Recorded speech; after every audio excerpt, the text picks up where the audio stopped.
வாழ்க வளமுடன். நான் உங்கள் சிவா. இன்னைக்கு உளுந்தங்களியை பற்றி நம்ம பார்ப்போங்க. இந்த உளுந்தங்களி வயதுக்கு வந்த பெண்களுக்கு கொடுப்பாங்க. ஏன்னா அந்த எலும்புகள்லாம் வலுவடைவதற்கு ரொம்ப ரொம்ப பயன்படுங்க. அது மட்டும் இல்லைங்க, இந்த சிறுநீரகத்தில் உள்ளக்கூடிய கட்டிகளை நீக்கக்கூடிய வல்லமை இந்த உளுந்தங்களிக்கு உண்டு. இத்தனை பலன் கொண்ட சுவையான உளுந்தங்களி அல்லது வெந்தயக்களி எப்படி செய்யலாம் என்று பார்க்கலாம் வாங்க. உளுந்தங்களி அப்படிங்கிறது வயசுக்கு வந்த பெண்களுக்கெல்லாம் கொடுப்பாங்கங்க. ஏன்னா இந்த பின்பக்க எலும்பெல்லாம் ஜாயிண்ட் எல்லாம் நல்ல பலமாக, ஏன்னா உளுந்து எல்லாம் சேர்ந்துருக்குது, கருப்டி சேர்ந்துருக்கிறதுனால ரொம்ப பலமாக இருக்கிறதுக்காக அந்த உளுந்தங்களி கொடுப்பாங்க. பாருங்கள், இப்போ உளுந்தங்களி செய்யறதுக்கு நான் எப்படி ஒரு 4 பேர் சாப்பிட்ற மாதிரி எடுத்துருக்கிறேன். 1.25 கப் அரிசி, இது 1 கப்பு, இங்கே ஒரு 1/4 கப்பு இருக்குது. 1.25 கப் அரிசி, இங்கே பாருங்கள் 3/4 கப்பு உளுந்து. ஓகேங்களா?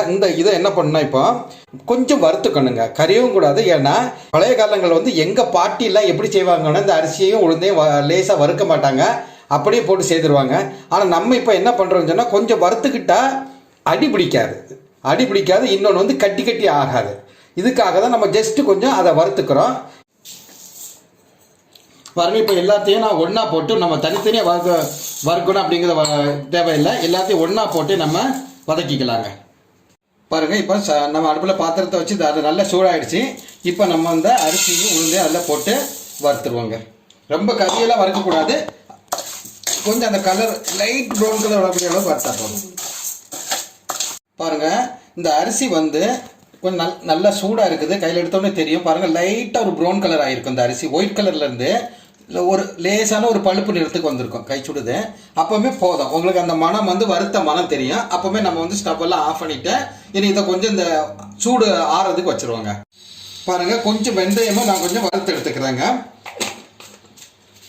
பாருங்கள், 1.25 கப்பு அரிசி, 3/4 கப்பு உளுந்துக்கு 1/2 கிலோ கருப்பட்டி எடுத்துருக்கேங்க. இதுதான் இந்த ரேஷியோ, ரொம்ப ரொம்ப முக்கியம். 1.25 கப்பு அரிசி, 3/4 கப்பு உளுந்து, 1/2 கிலோ கருப்பட்டி. இதை களி பண்ணுறதுக்கு கரெக்டாக 4.5 கப்பு தண்ணி எடுத்துக்கணுங்க. அப்படி எடுக்கும்போது அந்த காம்பினேஷன் ரேஷியோ கரெக்டாக இருக்கும்போது அந்த களி அகப்பையில் பிடிக்காமல் எதுலேயுமே ஒட்டாமல் அழகாக அல்வா மாதிரி, திருநெல்வேலி அல்வா மாதிரி அப்படி பக்குவமாக வருங்க. இப்போ நான் கருப்பட்டியை பாகு மாதிரி நல்லா கரைச்சி எடுக்கணும். அதுக்கு 4.5 கப்பு தண்ணி எடுத்துருக்காங்க, மறந்துடக்கூடாது. 4.5 கப்பு தண்ணி எடுத்துருக்கிறேன். இப்போ நம்ம என்ன பண்ணணும்னா ஸ்டவ்வை பற்ற வச்சு அந்த அந்த தீ ஜாஸ்தியாக இருக்க கம்மியாகவும் இருக்கணும், நார்மலாக வச்சுக்கணுங்க. இப்போ இந்த 1/2 கிலோ கருப்பட்டி நம்ம இதில் போட்டு அப்படி மெதுவாக கலக்கிக்கிட்டே இருக்கணுங்க. ஏன்னா அந்த கருப்பட்டி கொஞ்சம் ஃபுல்லாக அந்த தண்ணி கொதிச்சு கருப்பட்டி கரையிட்டு வேண்டாம், நம்ம கலக்கி ரேசாக சூட்டிலேயே கலங்க நல்லா கரைச்சாலே போதுங்க. பாருங்கள், கலக்கிட்டு இருந்தாலேயே சின்ன சின்ன கட்டியாக இருக்கிறது தானாக கரைஞ்சிரும். ஏன்னா அந்த மாவு கூட போட்டு நம்ம இது பண்ணும்போது கொதிக்க வச்சா போதும். இப்போ கலக்கிட்டே இருந்தாலே போதுங்க. இப்போ கொதிக்க விடாமலேயே நான் இந்த பாகை நான் ஃபுல்லாக கரெக்டாக இந்த தண்ணியில் கரைச்சிட்டேன். பாருங்கள், இதுதான் அந்த பக்கம், கொதிக்க விடலை. பார்த்தீங்களா, ஒரு இது இல்லை உள்ள. இப்போ இதை நம்ம வடிகட்டி எடுத்துடலாங்க. இப்போ இதை வடிகட்டி இந்த குக்கரில் விடுவாங்க. ஏன்னா கருப்பட்டியில் ஏதாவது அழுக்கு இருந்துச்சுன்னா இதில் வடிகட்டி எடுத்துடலாங்க.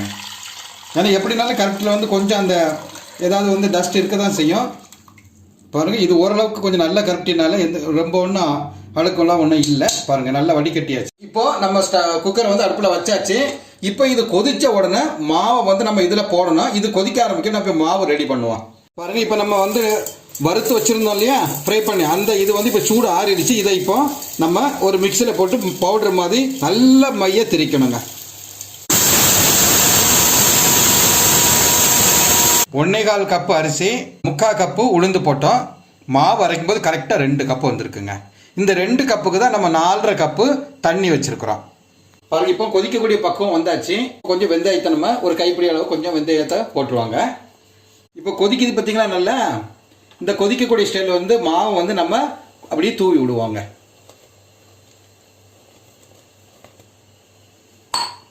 இப்போ மாவை தூவிட்டு நம்ம அப்படியே கிளறி ஃபுல்லாக அப்படியே போட்டு கிண்டணும்ட்டு வேண்டாம், மெதுவாக இந்த மாதிரி நீங்கள் பண்ணிகிட்டே இருக்கணுங்க. இப்படி உள்ளே போட்டு தீயை கொஞ்சம் கம்மி பண்ணி வைப்போம். இந்த மாதிரி இது பண்ணி விட்டாலே போதும். இப்போ தீயை கம்மி பண்ணிடணும், இந்த மாதிரி பண்ணாலே போதுங்க. பாருங்கள், 1/4 டம்ளர் நல்லெண்ணெய் விடுறோம். இப்போ நம்ம 1 கப்பு விட்டுட்டு அதுக்கப்புறம் நம்ம வந்து இன்னொரு 1/4 கப்பு விட்டுக்கலாங்க. ஜஸ்ட் இப்படியே அசைச்சிட்டே இருக்கணும்னா அந்த எண்ணெய் வந்து கீழே போகணும். இந்த நம்ம குக்கரோட அடிப்பக்கம் வரைக்கும் போகணும். குக்கர் எடுத்து அடியும் பிடிக்காது. குக்கரோட அடிப்பக்கம் வரைக்கும் போகிறதுக்கு தான் இப்படி ஜஸ்ட் நம்ம கிண்டி கொடுத்துட்டே இருக்கிறோம். இப்போ இன்னொரு 1/4 கப்பு எண்ணெயை நான் விடுறேன் பாருங்க. இப்படியே கிண்டி கொடுத்துட்டே இருக்கணும். ஜஸ்ட் ஒரு அசைப்பு அசைச்சாலே போதுங்க. இப்படியே ஒரு 40 நிமிஷம் கரெக்டாக 35 நிமிஷம் கூட ஒரு 5 நிமிஷம் எக்ஸ்ட்ரா நம்ம ஃப்ளேம் சிம்மில் வச்சிருக்கனால ஒரு 5 நிமிஷம் எக்ஸ்ட்ரா ஆகும். அந்த மாதிரி நம்ம பண்ணிகிட்டே இருந்தால் போதுங்க. பாருங்க இப்போ 15 நிமிஷம் ஆச்சுங்க. பாருங்க இப்படியே நம்ம கலரிட்டே இருக்கிறோம் பாருங்க. அழகா பாருங்க, அழகா வருது. என்ன ஒரு 20 நிமிஷம் அப்படியே வைப்போம். தீ வந்து இப்போ சிம்மிலே தான் நம்ம வச்சு கிண்டணுங்க. எப்பவுமே கொதிச்ச உடனே மாவு போட்டோன்னா தீ சிம்மில் பண்ணிடணும். இப்போ பாருங்க அடி பிடிக்காம அழகா அந்த எண்ணெய் வந்து அழகா மேலே மிதக்குது பாருங்க. அழகா பக்குவத்துக்கு வந்துடுச்சுங்க. இந்த மத்தில் இந்த இதில் வந்து அகப்பில ஒட்டாமல் எல்லாம் கீழே விழுது பார்த்தீங்களா, பக்குவத்துக்கு வந்துடுச்சு. இனி ஜஸ்ட் ஆற விட்டுட்டு நம்ம சாப்பிட்றதுக்கு எடுத்து வச்சுக்கலாங்க. சுவையான வெந்தய களி எப்படி செய்யலான்னு பார்த்தோம். நீங்களும் வீட்டில் இதை செய்து பாருங்க. ரொம்ப ரொம்ப அருமையாக ருசியாக வருங்க. எங்களுடைய சேனலை சப்ஸ்கிரைப் செய்து லைக்ஸ் கொடுங்கள். நாங்கள் போடக்கூடிய ஒவ்வொரு வீடியோவும் உங்களை வந்து சேரும். நன்றி.